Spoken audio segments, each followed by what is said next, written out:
Dans la salle de bain de Patrick, il n'est pas facile de prendre une douche depuis quelques jours.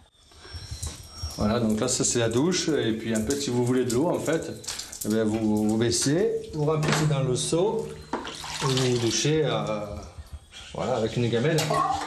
Il y a 2 ans, c'était plus grave. On avait des coupures sur 3-4 jours, quoi.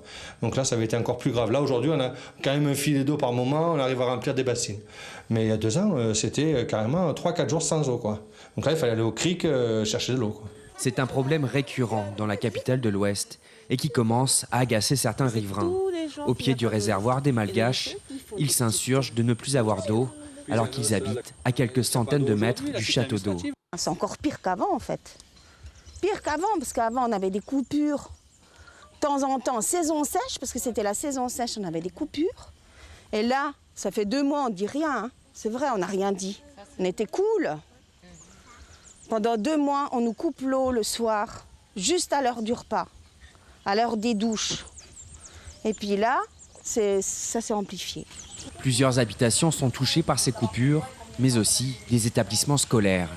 Au lycée Raymond Tarcy, le lycée 3, qui est en amont du château d'eau, donc en hauteur, le lycée n'a pas d'eau. Et moi, je me demande comment ça peut se faire. Ça depuis quand? Ah, mais dès que nous, on n'a pas d'eau, le lycée n'a pas d'eau non plus. Parce que moi, j'habite entre le château d'eau et le lycée. Et pour ma part, depuis ce matin, 11h, je n'ai pas une goutte d'eau. Plusieurs quartiers de Saint-Laurent-du-Maroni sont touchés par ce phénomène.